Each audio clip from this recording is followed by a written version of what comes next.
My name is Alea McKinley, and I am a teacher. I teach high school English in Charleston, South Carolina.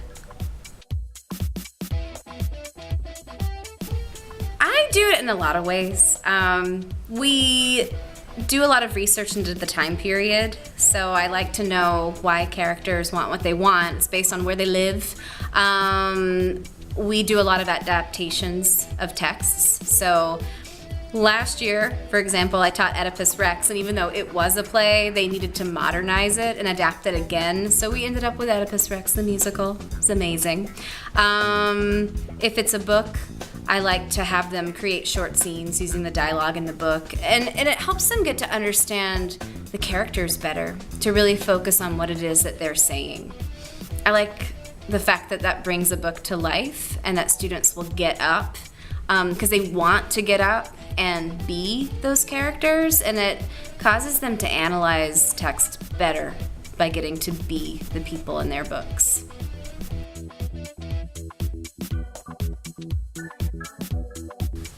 The workshop that I did today was basically how to teach playwriting in a couple of weeks.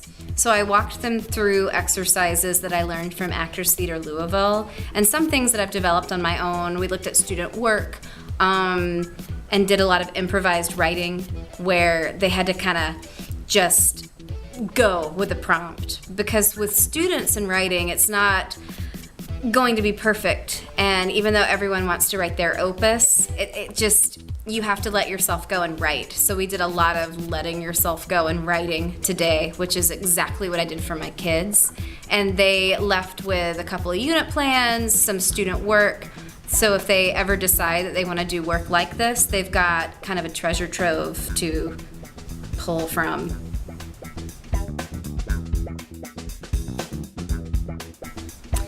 The program is brave.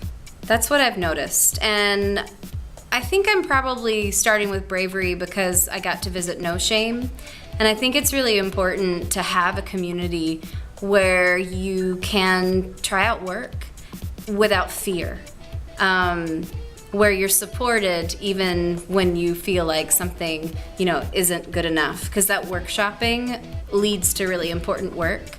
I find the students at Hollins to be they seem like such a family, which is incredible because when you are an ensemble, you create wonderful things because you're supporting each other. I leave Hollins wanting to be a student at Hollins because I want to hang out and I want to write and produce plays with these wonderful people. I find that the staff here is excited about their work. And that's really important when you're a student, to be around people with legit street cred that are still excited about what they do. It's an inspiring place to be.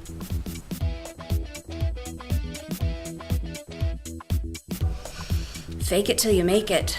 I think that there's so much that sort of kind of Venn diagrams over when you are a theater maker and a teacher. I mean, it's cheesy when people tell me like, oh, you're always on stage when you're teaching, because you are.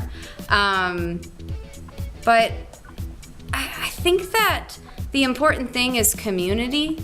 And if you become a teacher and you want to use theater in your class, if you're not a theater teacher, reach out into the world where you are and make connections with theater companies and bring them in, because that's what has ended up making any teaching I've done incredible. Again, is that idea of ensemble and the community and being in it together. And you find that you use everything in theater when you are a teacher, and you'll actually be way more prepared than most of your colleagues because nothing surprises you, and you can improvise, and it's all okay.